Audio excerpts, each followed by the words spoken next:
Now, as promised, we do have another guest in the building tonight. He is the creator and the founder of 6ixside Clothing. Not only is it a clothing line, but it's just a brand in general. And basically, this brand has taken the entire city by storm.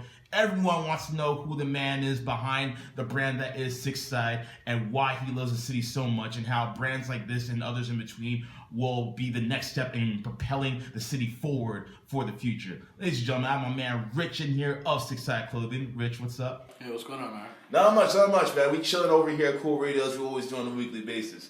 But what the people want to know is, how did the 6ixside begin?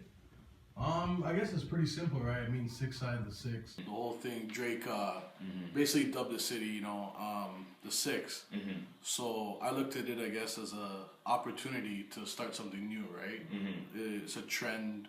It's a brand, creating the city into basically a product, if you put it that way, right? And what has the response been like for your brand? The response from the city's been great. People are loving it, right? It's a trend. It's a fad that's moving forward.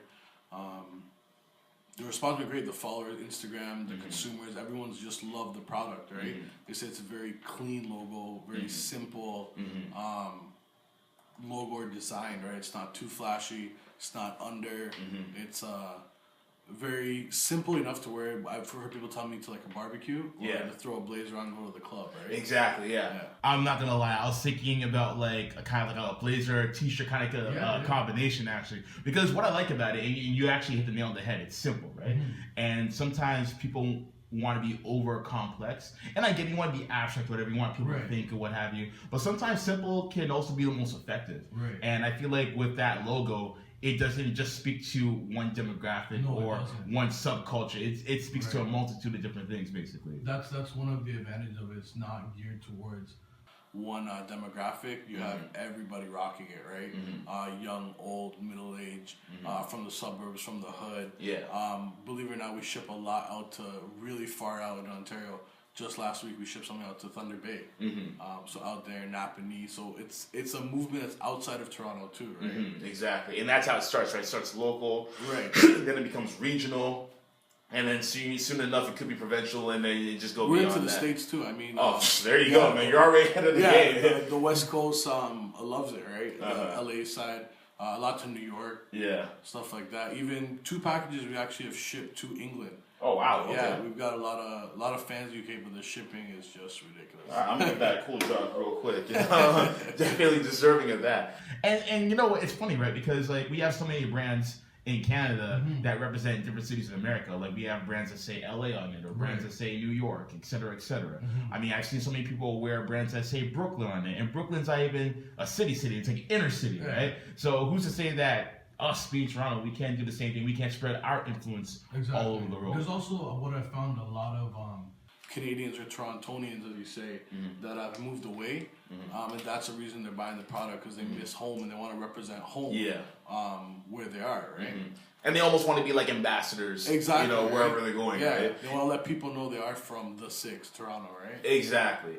And I think with some people, they may have a fear that if you have a brand that is associated with Toronto or just anywhere in general, that it'll only stay local or whatever the case may be, which is also a possibility. But then you have to look at some of the brands that kind of transcend beyond their area code, so to speak. Like you see like the New York Yankees symbol, right? I mean, even though that's a sports symbol, nonetheless, it's still well prevalent around the world. Even something as simple as "I love New York" T-shirts.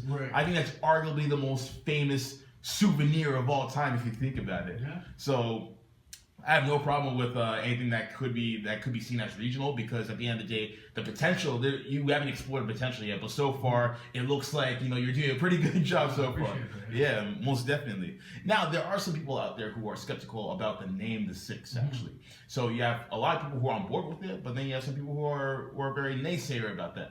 I kind of noticed it's a lot of the people who are within the older generation who came up under the T.O. or the T. basically. You could say that. Yeah. So what would you say to the skeptics who aren't really for that term? Right. I have had a couple people, I guess you could say, comment or say they're not really about the 6 even. Some people have reached out to work with, not really feeling it, don't support it.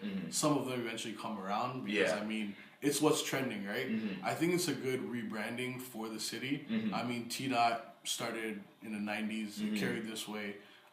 There's an expiration date on it, I believe. Yeah. it is being backed by Drake a lot, right? That's how everyone's knowing what the 6 is. Other than that, no one would have any idea, right? So with that push right now, and even with the All-Star game coming up and stuff, I think he'll stick around for a while. Yeah. But with the skeptics, I guess, I don't know, everything's not for everyone, right? Yeah. You know, so some people are old school or trendy. They grew up on T.O.O.L.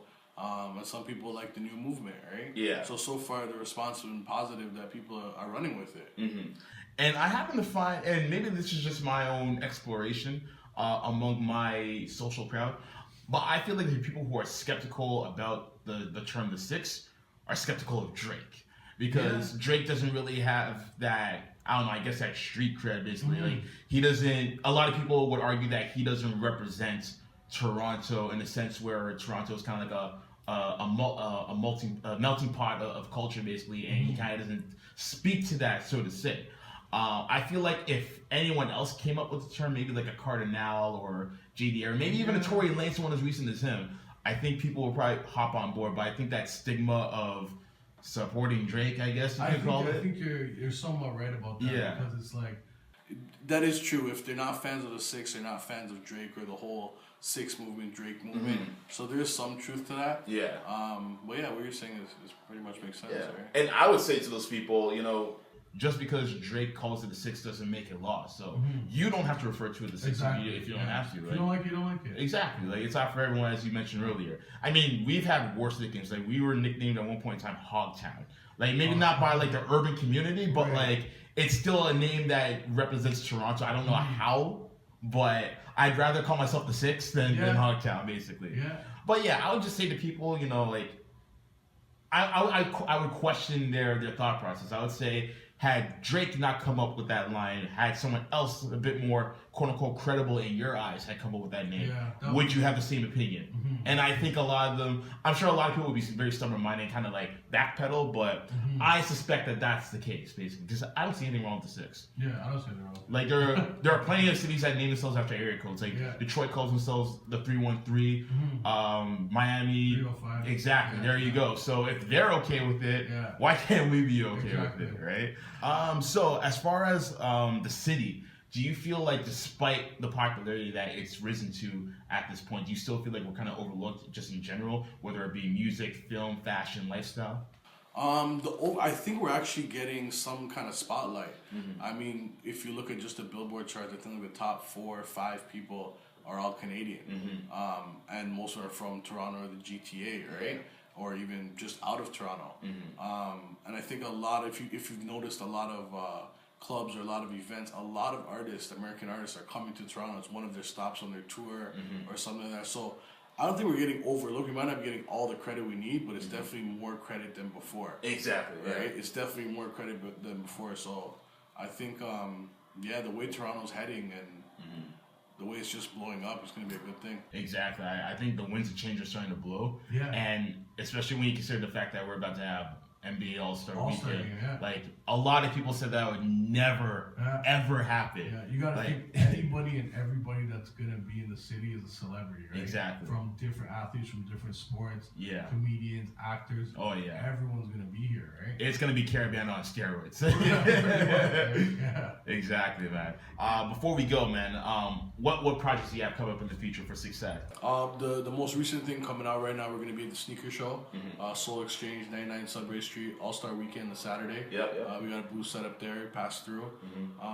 Coming up, we're going to do some pop-up shops throughout the year. Just follow on Instagram at 6ixside, 6ixside, to see what's coming up for then. Spring collection's coming out in March, already starting to work on some pieces. Collaboration with Lids and Laces, it's a lace back hat. Just a bunch of new things, man. We're going to hit 2016 with a bang. That's what's up, man. And where can the people find you on social media? Social media, at 6ixside across the board. That's 6ixside, Instagram, Twitter, Facebook.